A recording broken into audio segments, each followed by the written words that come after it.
really appreciate you guys being here. Appreciate our fans coming out tonight. A lot of positive things about tonight's game, obviously. I think the stat that sticks out the most to me is our assist to turnover. I think, really just trying to figure out, how to put the pieces together, and really come together as a team. I think, we got so many new players and so many different rotations that we're looking at. And I think anytime a coach sees that kind of assist to turnover ratio, you got to be pretty pleased. I thought we passed up some good shots for great shots and seemed like we're a lot more willing to make that extra pass tonight, which I think is huge. So that's building trust amongst, the players in that locker room.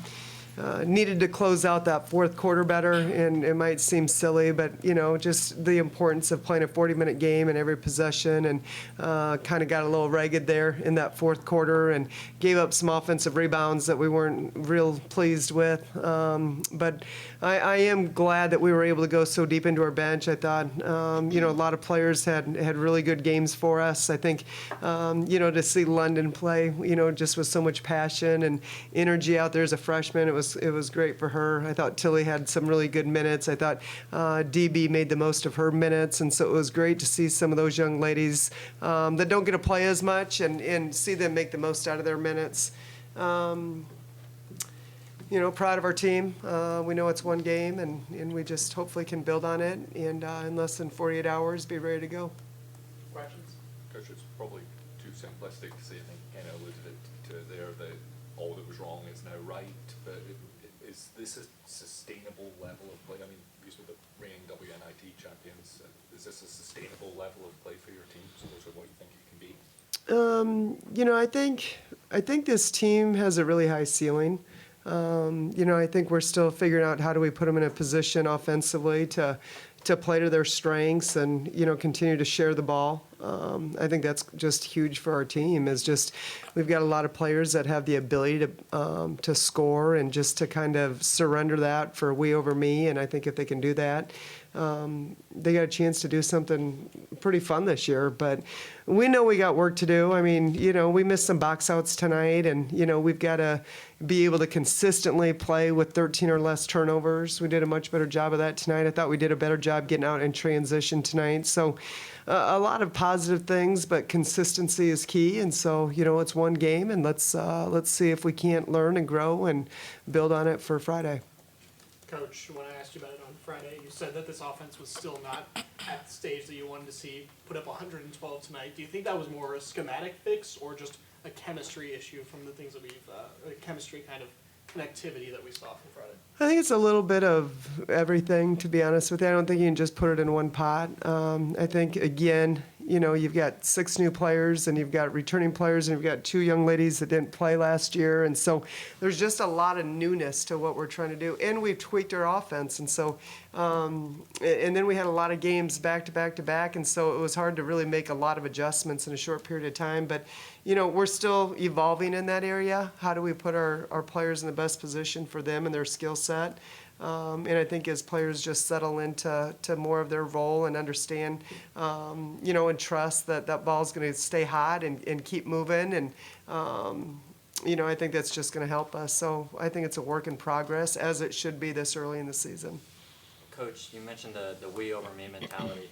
Obviously tonight the rotations were a little bit different due to the score, but you had 5 double-digit scores. How does the shot balance and diet kind of change on a night-to-night basis? Yeah, I think, to be a really, really good offensive team, if you can have 3 to 4 to 5 players in double digits, you're doing something right. And I think for this team to understand that on any given night it could be, different players. And I think, that's the biggest challenge, is to get players to buy into that mentality. Maybe, the last couple nights it's been Shrek, and maybe against Little Rock it's Angie, and then the next night it's, Lanaya, and who knows. But just to not get too caught up in that, and, it's hard. Social media, stats, all that good stuff. But, I think there's a lot of talent in that locker room, and it's just figuring out how to put all the pieces together. When you have the early season results that happened, how much does the team need a night like this? How much do you think this can help you moving forward in the year? I think we're just focused on what we can do every single day. I mean, we saw those results, we weren't happy about it, so we just take that anger, turn it into something positive. But we've been working every single day, shutting that off because we know our work at the end will show. And obviously, like coming into this game, they got us last year, so we wanted to make a statement this year, and so that was definitely motivation for tonight. Abby, Coach talks about buying into your role. You very much turned into someone who's a weapon on the three-point line, don't stray much away from it. What's it kind of been like to not only just embrace, but to thrive in that role? I mean, obviously, I shot pretty well tonight, but I think, it's just because my teammates found me, and I think just stepping into that role, I'm just thankful that I have good teammates that were sharing the ball tonight. I think we did good. Obviously, a lot of people in double digits, so we did well all around with that. So, Question for Angie.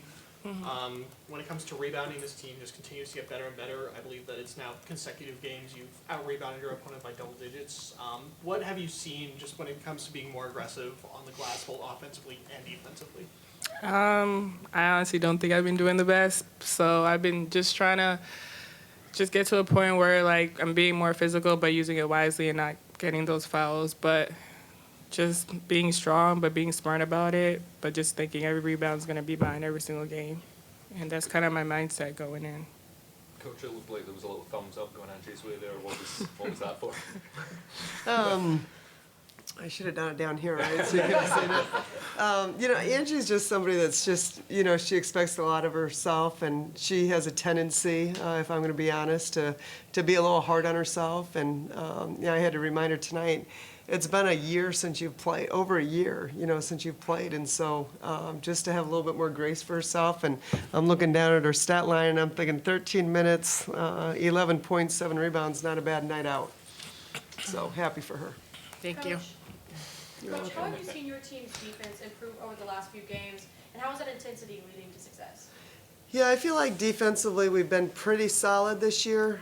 We've had stretches where we didn't execute at the level that we wanted to, but I think, we spent a lot of time in June and July. We felt like that was a big weakness of ours, and, we were able to, recruit some players, I think, that allow us to get out and guard a little bit more aggressively. We added some athleticism, we added some height, we added some depth. And, I think our players have done a tremendous job of really buying into that. And, we've never been a team that's really hung our hat on our defense, but I think they've really bought into that mentality. And I think it can be pretty disruptive and pretty fun when you're, that aggressive with it. We haven't played a lot of zone this year, but I thought they executed. We put in a zone a couple days ago, so they haven't had a lot of reps, and thought they executed it really, really well. And it's just nice to, I guess, add that to, one of the looks that we can throw out there at teams just to keep them on their heels a little bit. Coach, you mentioned the turnovers. It felt like tonight was a super fast-paced game. Was that more of an offensive thing you guys have planned and you wanted to kind of build it as part of your identity, or was that just kind of a result of all the fast breaks and the turnovers? Well, I think, I mentioned this before, but, 2 out of our first 3 games were 2 teams that led the country in defense, like the country. We were playing against some pretty good defensive teams that just were really stingy with transition points. And that's something that we really try to do a lot. And so hats off to them. But, I think in addition to that, the amount of turnovers that we're having, they weren't giving us enough possessions. I think we've shot the ball pretty well this year. I think there's another level we can probably take it to. Tonight was a good shooting night. But, we weren't getting enough opportunities. And that's where we really want to play with 13 or less turnovers and understand we want to play fast but not in a hurry and really play with great pace. And when you do that, you get more possessions. When you have more possessions, we got a chance to, we want to shoot it before we turn it over. And I thought they did a good job of that tonight. Coach, first quarter has been a little bit of a problem this year. This time you come out, set up a double-digit lead at the end of that first quarter. How important are those fast starts, not only when it comes to winning games, but for kind of blowing out teams in a sense? Yeah, I think the challenge has honestly been that second quarter. The first quarter has been solid. That second quarter is where we've seemed to stub our toe a little bit, and so it was good to see. That was actually our highest efficiency in that second quarter tonight. So that was a little bit of a flip of the switch for us. And we just really wanted to, maintain the intensity and the aggressiveness. And I thought our players did a tremendous job of reminding each other of that in the huddles. Even at halftime, I come in and, there's a list on the board of things they've talked about. And so it's nice to see them really stepping up and just the communication that's happening from within. You mentioned just the consecutive games playing a lot. This tonight, no player over 22 minutes. Does getting some of that in-game rest, do you think, help you for this continuous grind? Obviously, game on Friday and then Monday, Tuesday as well. Yeah, and I don't look at it as a grind. I look at it as an opportunity. So, I think players love playing the game. Coaches love practice. But I think it's really important for a couple of reasons. Yes, just because we do have so many games in a row, but also it allows us to go deeper into our bench and give some other players some opportunities to get some valuable minutes and kind of evaluate what they can do and how do we fit them into the rotation and what does that look like. And, I think that's as important as anything. So I guess it's a win-win for us when we can go that deep. We'll take one or two more. Coach, Abby mentioned it, but losing to SLU last year, coming out this year, was there anything in the locker room going back to last year and giving them a little extra confidence coming to tonight? Obviously, it's a huge win. Maybe. We definitely had a conversation about it. That one stung pretty good. We gave up, I think it was 36 points in that fourth quarter. And for some of our players, they weren't here for that. Some of our players, maybe don't understand the depths of an in-state rivalry. But I think, us having the conversation maybe brought, it's in-state games. So record stats go out the window. Everybody wants to be, the in-state winner. And so we definitely had that conversation. And so I think that was motivation. But I do think this team has an uncommon work ethic. They're really competitive. They want it. We're not satisfied with how we've started the season. It kind of stings a little bit. Everyone's a little bit edgy about it, but not in a bad way, in a really good way. And so, I think that was just as big of a part of it as well. We'll take one more. All right. Thanks, guys. Thanks, you guys. Thank you.